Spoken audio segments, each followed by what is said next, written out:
It all began with my perfect peaches, golden and juicy, grown from a tree my grandmother planted ages ago. They were the crown jewel of my garden, the talk of the neighborhood, until the HOA declared them community property. That's right, these clipboard-wielding busybodies decided the fruit inside my fenced backyard was fair game, citing some obscure rule in the neighborhood handbook. Worse, they didn't ask. They just took, like my peaches were their divine right. Welcome to HOA Buzz, where we dish out the juiciest HOA drama. Hit like and subscribe for more. It started small, a few missing apples. I blamed squirrels. Then I caught Marcia, the HOA secretary and self-styled fruit advocate, strutting into my yard, basket in hand, floppy sun, hat bouncing. When I confronted her, she said, "Oh, this tree leans into shared airspace." Shared airspace? What kind of HOA nonsense was that? A week later, my grapevine was stripped bare. This time it was Rodney, the HOA treasurer with a wispy mustache and zero backbone, caught red-handed. I flipped on the sprinklers. He dropped the grapes and sprinted like a cartoon villain. I emailed the HOA with security cam footage. Their reply, "Fruit-bearing plants near the public path are community courtesy." Courtesy. They were looting my yard and calling it a favor. I put up signs, "Private property, no trespassing, I know judo." The signs vanished. The HOA fined me for unapproved signage and told me to watch my tone. These fruit bandits were stealing my harvest and gaslighting me into thinking it was my civic duty to let them. They got cockier. Monday, they nabbed grapes. Thursday, tomatoes. Saturday, peaches, if any survived. Someone even took a bite out of a growing watermelon and left it. I upgraded my defenses, motion, tracking cameras, night vision, cloud uploads. The next night, HOA President Clarence, a pompous relic who fancied himself the neighborhood sheriff, was caught tossing my scarecrow aside to pilozzle my blueberries. He looked both ways before stuffing his pockets like a low-end berry burglar. The neighbors found it hilarious. "Your fruit's too good." One quipped. I wasn't amused. I hatched a plan, legal, elegant, and gloriously petty. By August, the HOA fruit raids were practically headline news. I had footage, timestamps, a Google Drive folder labeled the Grapefruit Heist, and enough evidence to shame a raccoon cartel. But the HOA doubled down. Their newsletter crowed about the thriving community garden initiative, thanks to generous homeowners. Generous. Try robbed blind. I decided to test their limits. I left a ripe cantaloupe in plain view, laced with ghost pepper spray. That evening, I sipped lemonade and waited.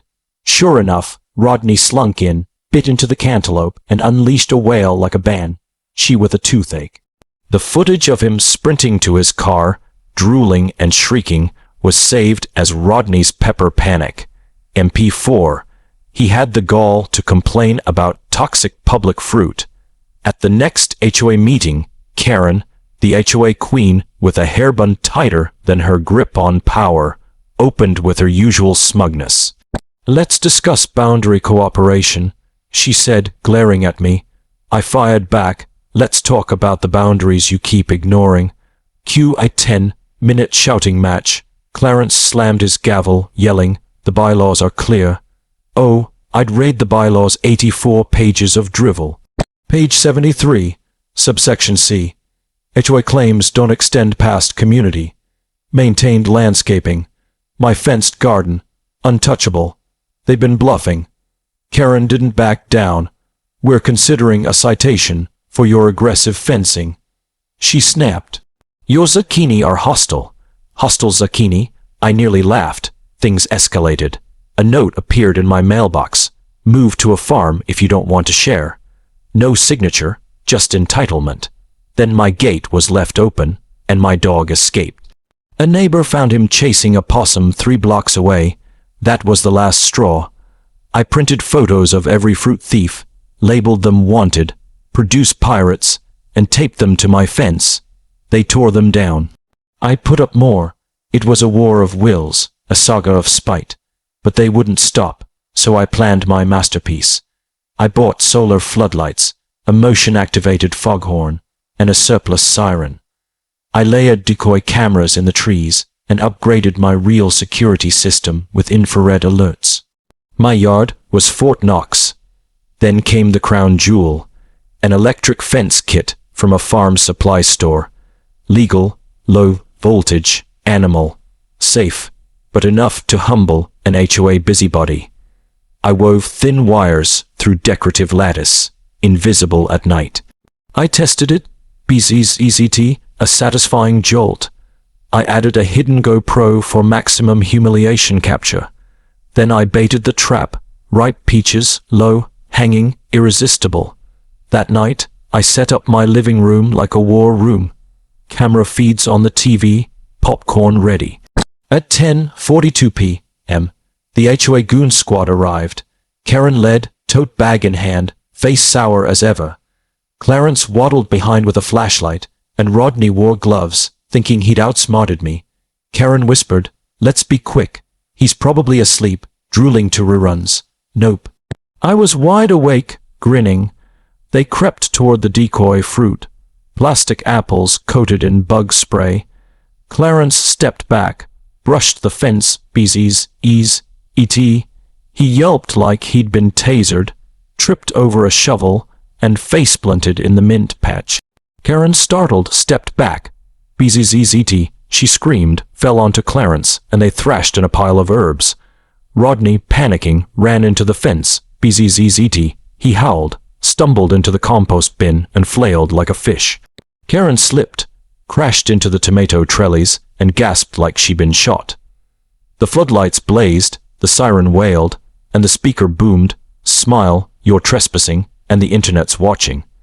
They froze, blinded, then scrambled like roaches, limping out of my yard, dignity in tatters. I rewatched the footage in slow-mo, added dramatic music, and uploaded it anonymously to the neighborhood group chat, YouTube, and HOA watchdog forums. By morning, the neighborhood was in hysterics. Memes flooded the chat. Karen's compost flop, Clarence's berry faceplant, Rodney's compost dive. Someone made a Fruit Wars, HOA zapped trailer. The elderly couple across the street, who'd never cracked a smile in 5 years, gave me a thumbs up. At the next HOA meeting, the room buzzed with stifled laughs. Karen wore a turtleneck in 90-degree heat, sunglasses indoors. Clarence and Rodney were silent, the latter sporting a bruise and tomato stains. I stood up.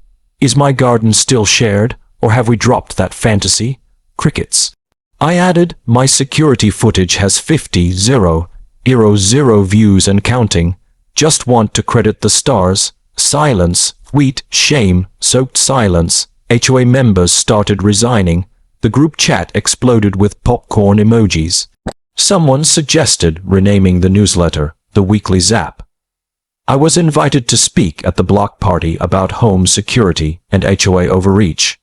I spilled everything: camera setups, bait fruit, the legal fence. A local news station ran the story, "Local man shocks HOA thieves."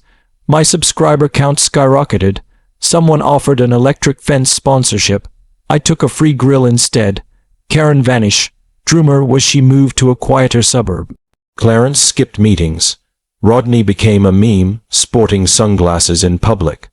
I extended the fence, planted more crops, melons, grapes, the works, and hung a sign, "Touch my fruit, get zapped into internet fame." Justice, served with a jolt and a viral soundtrack. Tastes sweeter than any stolen peach. The end. Like and subscribe for more HOA takedowns. Did Karen get what she deserved? Comment below.